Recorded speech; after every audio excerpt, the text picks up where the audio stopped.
बोले बानी। सावन भर बोल बम बोलत तुहरे द्वारे आइल बानी।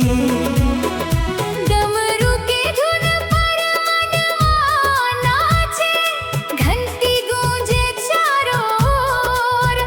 एक नजरिया कृपा के कर दी, कट जाई दुख के